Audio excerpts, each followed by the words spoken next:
Yo, what's good, YouTube? Zamcrow here, aka Scoot, back with the United Battle Championship, Season 6, week number 10. This is our final week of the regular season. I don't think this outcome of the battle really matters in terms of me, because I'm eliminated from playoff contention.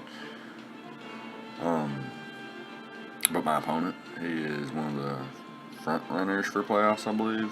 Potentially a bye, even, maybe. Anyways, my opponent has a pretty scary squad, and he's a pretty okay battler. He is coach of the, first of all, his name is Omega Jolteon, and he is coach of the Chicago Carracostas. He has a team consisting of Mew, Infernape, Thundurus, Therian, Superior, Nidoqueen, Alolan Ninetales, Alolan Persian, Jellicent, Shelgon, Mega Aerodactyl, Metang, and Munchlax. So got like a super full roster that has a couple of those 1 or 2 point mons and stuff. But nonetheless, pretty cool team.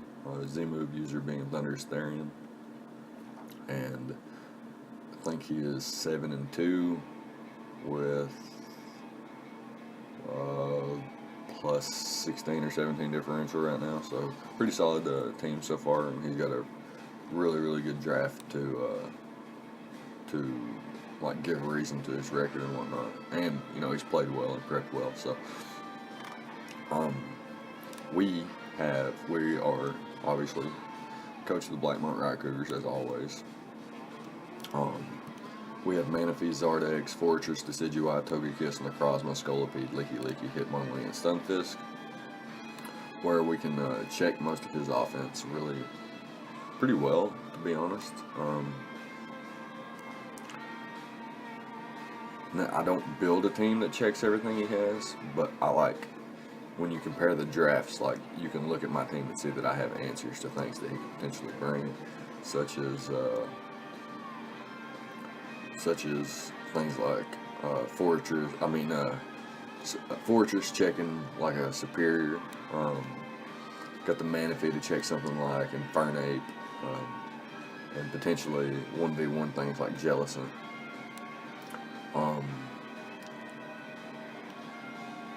Mew, depending on what kind of variant it is, could be problematic to my team. There's really no way around that. It's just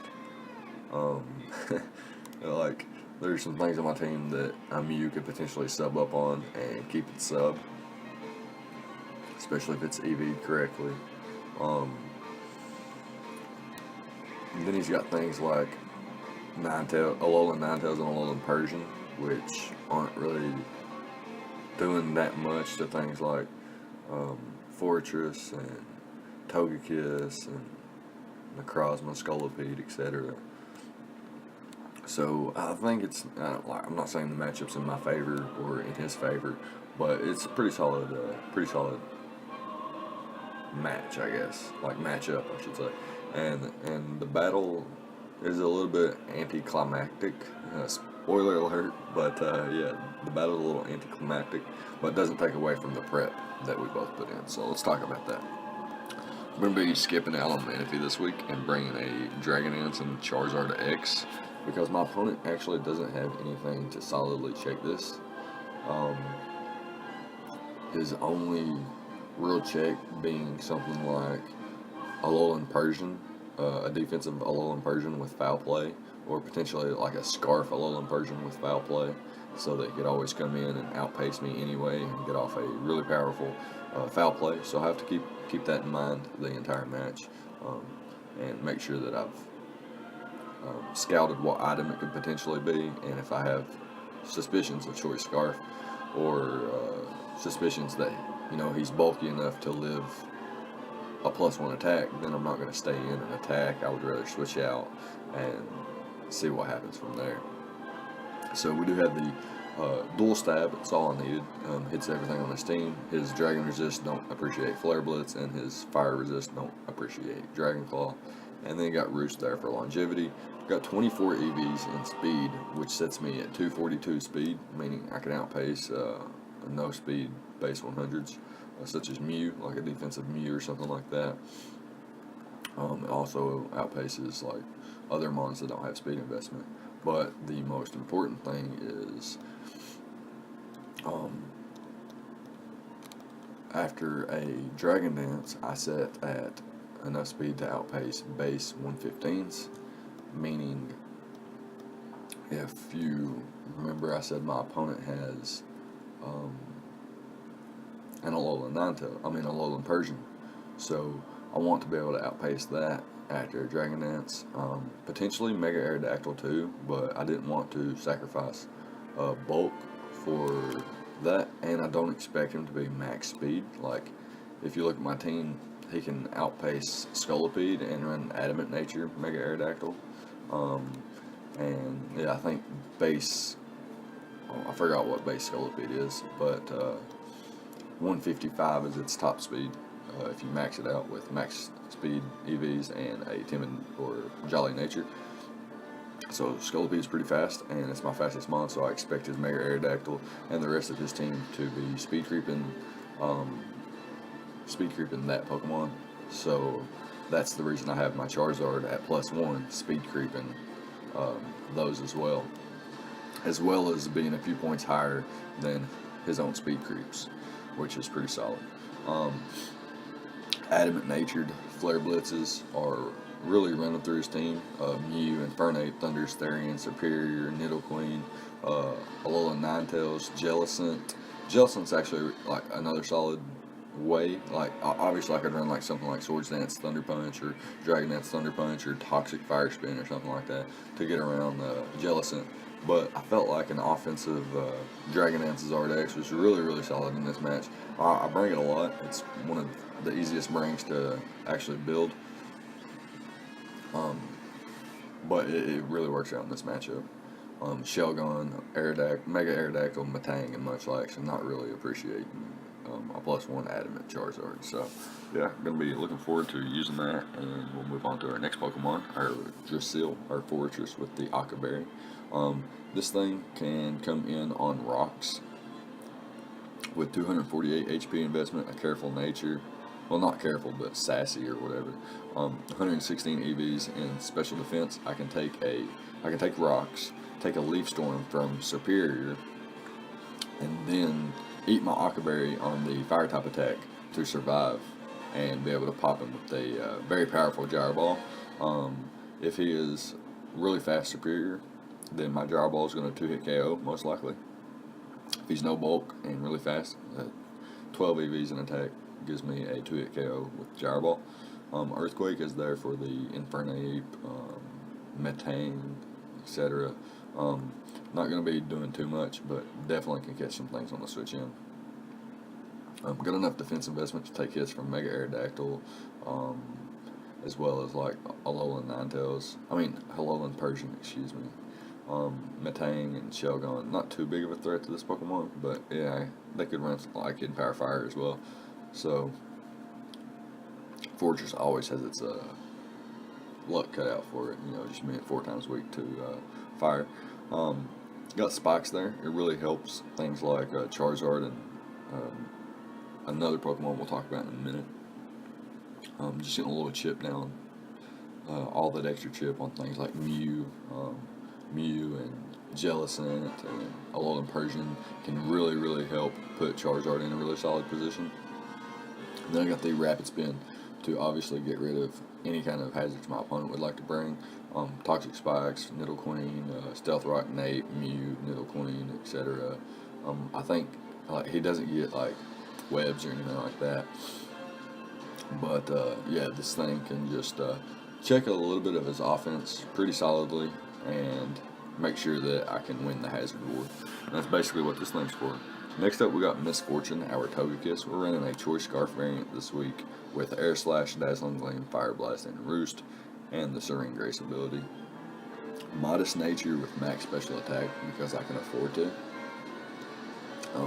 I have enough speed to outpace. This sets at the same speed as my Charizard, so and with a Choice Scarf, I'm essentially +1, meaning I'm going to be outpacing base 115s, which is where I expect his Pokemon to be sitting. I expect his speed tiers to be around 360-ish, and we'll be outpacing those mons if that's the case. So for Togekiss to put in work, I need some things to happen. I need Thundurus to be beat down. I need Nidoqueen to be beat down, and I need Mega Aerodactyl to be beat down. And I can get the necessary chip on the rest of them. Things like Mew and Fernape, Superior, not really appreciating, and Choice Scarf Air Slash, especially from a modest Togekiss. Modest max special attack Togekiss. Dazzling Gleam is actually doing a pretty good lot to Thundurus and Mega Aerodactyl as well. Fire Blast hits the Metang, and that's basically all it hits. I mean, it hits the Serp too, but obviously I can just hit that with Air Slash. And I got the Roost there, so that if I know he's going to switch and I'd like to get my health back up, I can just click Roost, make sure that I can survive a little bit longer in the battle, taking rocks damage and whatnot. So yeah, it's really nice to have Roost for some kind of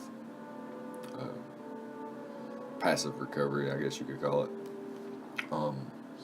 Yeah, but after I weaken everything and could potentially just Short Scarf Air Slash my way through his entire team. And even if I get into a bad situation, Togekiss could actually pull a win out of its ass with its 60% flinching chance. So yeah, outside of that, there's not really too much to say about Toge. The 72 EVs and HP aren't really significant. It doesn't, like, you know, doesn't guarantee I'll live any hits or anything like that. It's just added bulk. Didn't have enough leftovers to specify any certain hits or anything like that. So just, I don't know, a little extra bulk. Just put it there instead of like calculating defense and special defense. Next up we got Brainiac, Necrozma, leftovers prison armor with 60 EVs in attack to make sure that we have a physically offensive Photon Geyser with knockoff and brick break. So we've got basically just three attacks with Moonlight. So Photon Geyser hits everything on his team, and except Alolan Persian, which brick break hits, and Mew, and I guess Jellicent don't really appreciate the knockoff with so Photon Geyser and knockoff's pretty solid, and then brick break for Alolan Persian. Also, like Alolan Ninetales might want to set up Aurora Veil, or some other Pokemon might want to set up screens or something. I got the brick break to get rid of those. Enough special attack and defensive investment. Actually, I just needed a near max HP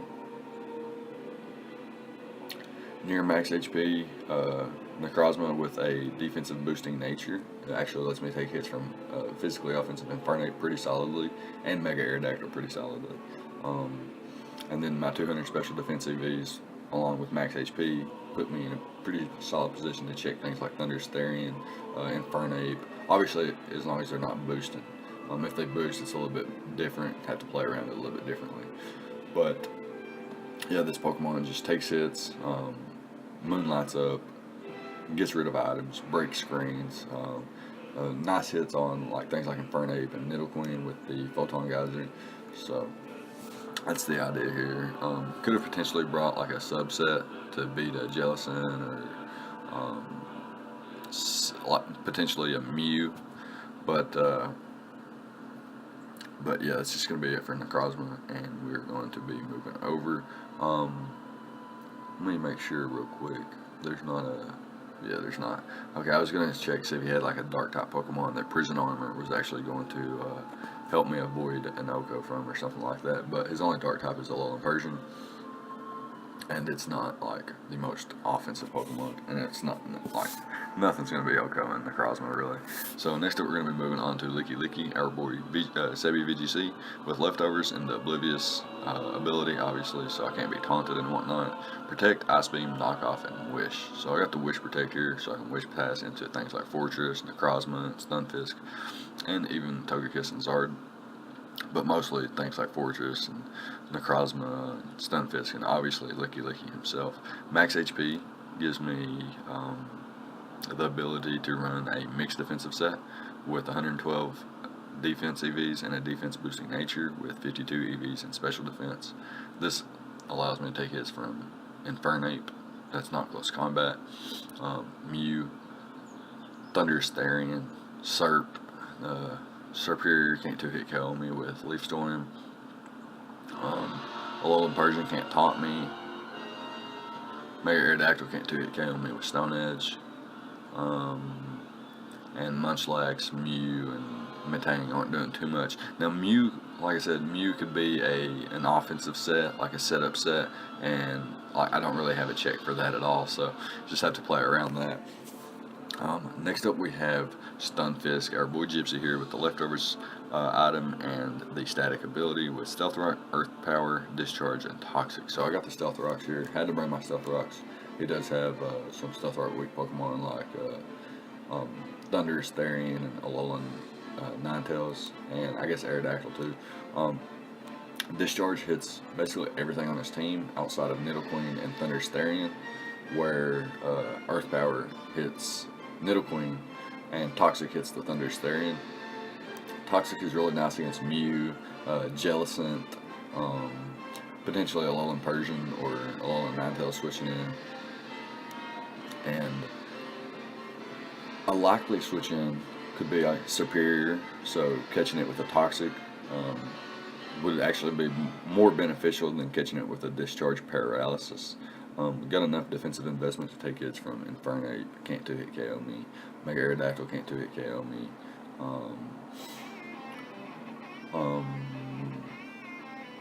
Thundurus can't. It's not doing much. Like a nasty plot boosted Hidden Power Ice is not doing. Is not going to 2-hit KO me. However, if he has 2 nasty plots up, that's a different story. And yeah, I guess Alolan Persian can taunt me if he brings that. Mega Aerodactyl, Mew, and Infernape could also taunt me. But then they risk the Discharge or the Earth Power and whatnot. So yeah, that's gonna be the team. We'll hop into the replay and see what he brings.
Alright, so here we are with the replay. My opponent chooses to bring the Mega Aerodactyl, Infernape, Thundurus, Alolan Persian, Superior, and the Nidoqueen. No Mew, interesting. No Alolan Ninetales, so no Aurora Bell. No Jellicent, and no none of those little meme Pokemon, Shelgon, Metang, or Munchlax. So yeah, not too bad here. Definitely think that I've got the tools to win this match. As you can see, he's got the Mega Aerodactyl and the Thundurus, which are going to be wore down by rocks. And it looks like Togekiss could actually put in the work here, being a Choice Scarf variant. And being able to outpace, everything on his team that's not Choice Scarfed. And potentially an adamant, speed creeping Mega Aerodactyl. However, if he's max speed, he will outpace me, which is a possibility, considering that if he runs max speed, then he knows he can outpace Scarf Togekiss and other Scarf base 80 Pokemon as well. So that's something to keep in mind. I also see that if I can get rocks and spikes up and keep rocks off my side, that Charizard can really put in the work here. if I can beat down Alolan Persian, and his Mega Aerodactyl is speed creeping my Scolipede like I expect it to be, then Charizard after a Dragon Dance and maybe one Spike, one Rocks, and one prior hit to Alolan Ninetales, I could potentially just run through his team with Mega Charizard X. Fortress here is mostly going to be checking Serp. It's kind of scary to try to have it check something like Nidoqueen that could be packing Flamethrower, but I do have Necrozma and Licky to try to take that thing on. So like I said about Togekiss, it could be a really solid win condition. He doesn't bring the Metang, so I don't really have to click Fire Blast at all. And Necrozma is actually looking pretty solid here too. Can click Photon Geyser versus everything except the Alolan Persian, which isn't appreciating Brick Break. And it's a likely immediate switch in, so I could get rid of its item almost immediately as well. Pack and Knockoff does help. Like I said in my prep, if Alolan Persian is a Choice Scarf variant and it has Foul Play, then it is a really good revenge killer to a +1 Charizard, much like, you know, a Choice Scarf Terrakion or other Choice Scarf Rock type Pokemon that could outpace a Diddy Zard.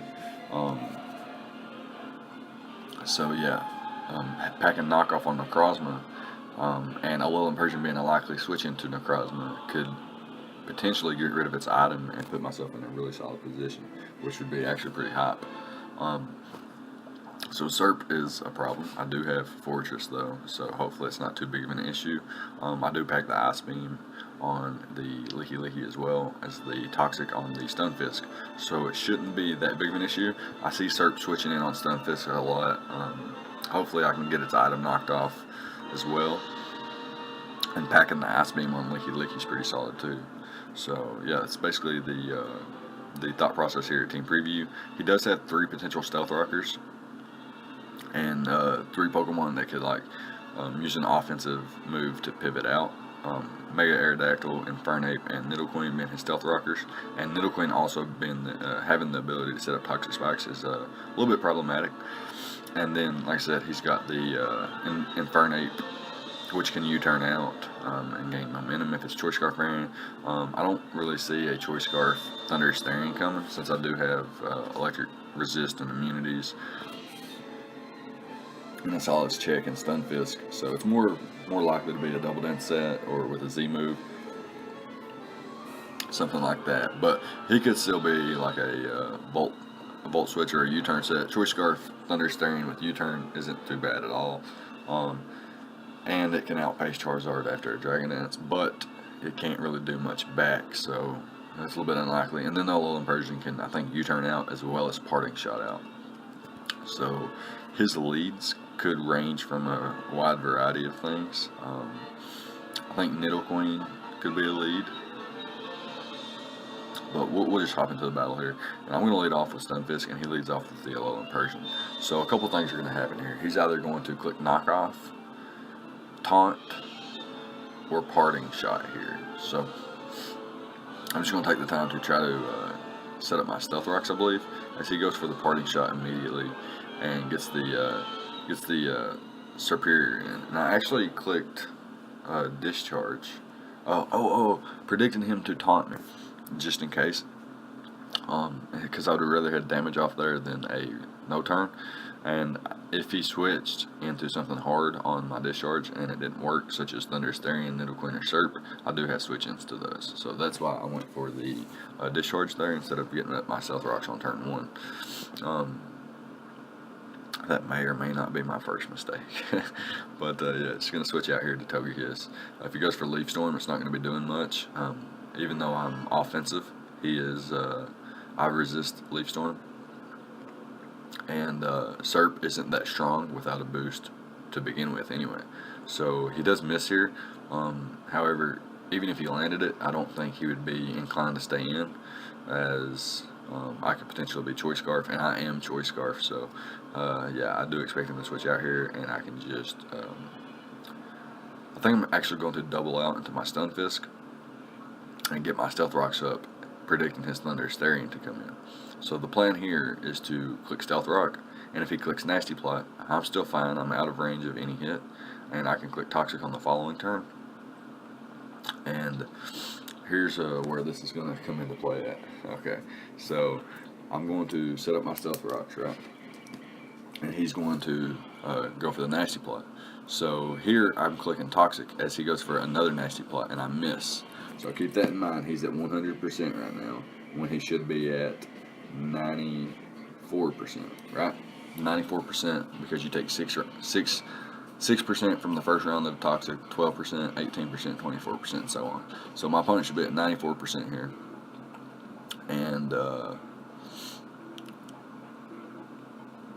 And he should be able to blow through my Stunfisk here. But now, after this turn, he should lose 12 more percent, putting him at 82%. So he should be at 82% here, and I could go into my Leaky Leaky and click Protect, right?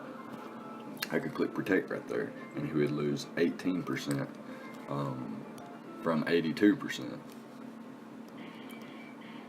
And 82 minus 18 is 64, so that would put him at 64%. And at 64%,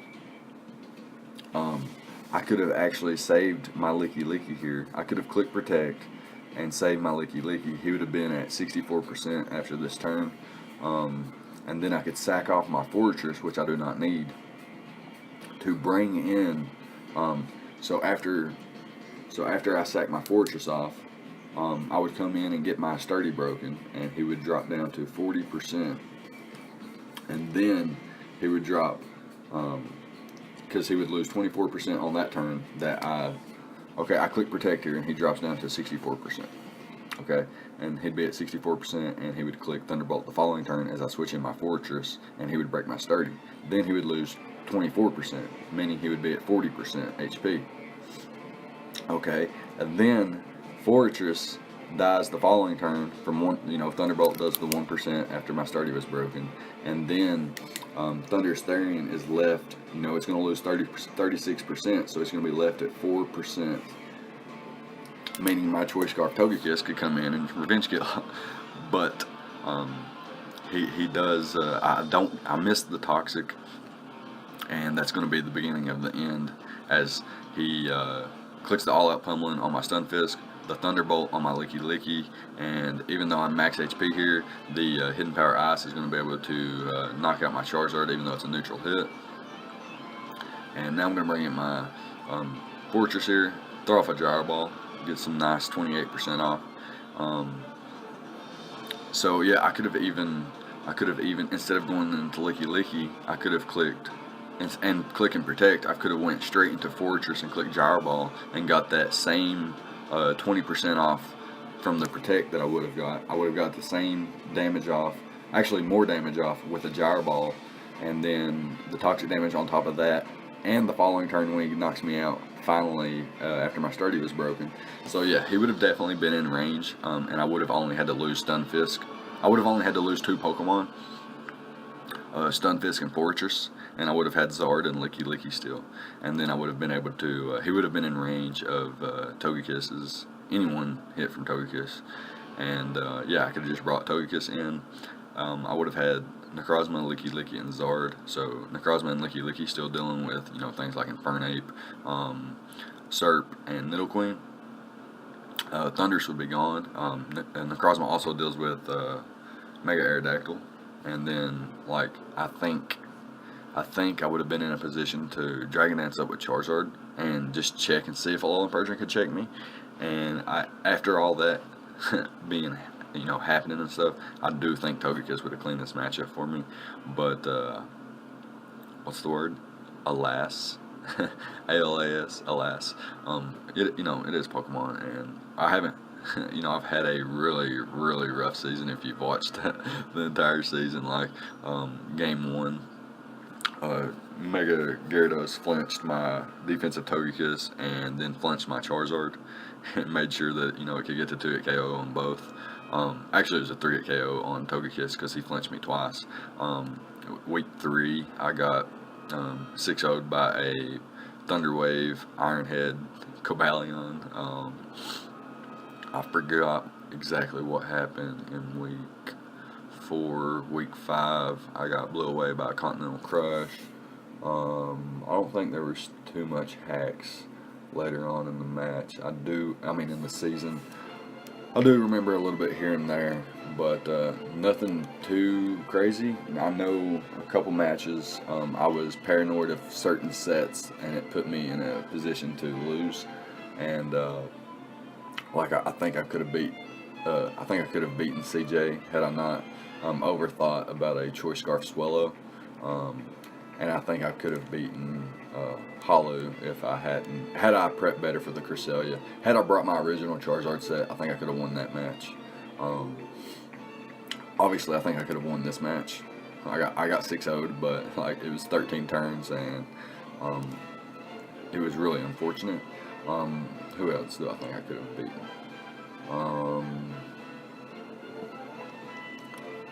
I could have had better prep against Vepsis. I didn't look at the doc.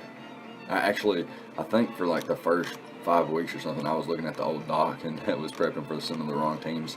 But I didn't prep for the wrong team. I just didn't prep for a Z Terrakion, just a regular Terrakion, and it caught me off guard. Anyways, I'm rambling on. Good game to Omega Jolteon, and good luck in playoffs to everyone. And leave a like, comment, subscribe, all the good stuff, and I'll see you guys next time. Thank you for watching.